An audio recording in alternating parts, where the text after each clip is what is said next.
మన Indian navy ఒక భారతీయ ప్రాచీన కళను ఆదర్శంగా తీసుకొని దాన్ని గుర్తు చేస్తూ ఒక షిప్ ని డిజైన్ చేశారు. అదే ఐఎన్ఎస్వి కౌండిన్య. ఈ షిప్ చాలా స్పెషల్ ఎందుకంటే ఇది ప్రాచీన భారతదేశంలో వాడిన మెథడ్ తో బిల్డ్ చేశారు. ఆ మెథడ్ పేరు తంగ్ కే మెథడ్. అంటే ఈ మెథడ్ లో చెక్కని కుడతారు, జస్ట్ లైక్ క్లాత్ స్టిచ్చింగ్. ఇది ఇండియాలో చాలా ఇయర్స్ బ్యాక్ యూజ్ చేసిన ఒక సాంస్కృతిక కళ. ఈ షిప్ కి కౌండిన్య అనే పేరు ఇచ్చారు. కౌండిన్య అనే అతను ఒక ఓల్డ్ ఇండియన్ సెయిలర్. ఈ షిప్ ని Indian navy culture department and గోవాలో ఉన్న ఒక ప్రైవేట్ షిప్ కంపెనీ కలిసి బిల్డ్ చేశారు. ఈ ప్రాజెక్ట్ తో మన దేశంలో మర్చిపోయిన కళని మళ్ళీ బయటకు తీసుకొచ్చారు. ఐఎన్ఎస్వి కౌండిన్య 2025 అంటే ఈ ఇయర్ ఎండింగ్ లో ఒమెన్ దేశంకి వెళ్తుంది. ఈ జర్నీలో ప్రాచీన రోజుల్లో ఇండియా ట్రేడ్ చేసిన రూట్ ని మళ్ళీ ఫాలో చేస్తుంది. అంటే ఓల్డెన్ డేస్ లో ఇండియా అండ్ ఒమెన్ మధ్య ట్రేడ్ జరిగేది కదా, ఆ వేలోనే వెళ్తుంది. ఈ షిప్ డిజైన్ ఇన్స్పిరేషన్ కూడా చాలా ఇంట్రెస్టింగ్ గా ఉంది.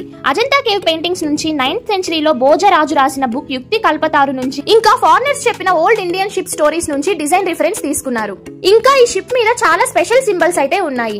గండ బెరుండా అనే 2 తలల పక్షి, ఇది కడంబా కింగ్ సింబల్. సెయిల్స్ మీద సూర్యుడి చిత్రాలు, షిప్ ఫ్రంట్ లో ఒక సింహం ఉంటుంది. ఇంకా హరప్పన్ టైంలో వాడిన టూల్స్ తో తయారు చేశారు. ఇవన్నీ ఇండియా యొక్క గొప్పతనం ని చూపిస్తున్నాయి. ఐఎన్ఎస్వి కౌండిన్య ఒక షిప్ మాత్రమే కాదు, ఇది ఒక జీవితంతో ఉన్న హిస్టరీ, ఒక నడిచే చరిత్ర. ఇది మన ఓల్డ్ కళ, మన నాలెడ్జ్ అండ్ మన ప్రైడ్ ని ఒక చోట కలిపి ప్రపంచంకి చూపిస్తుంది.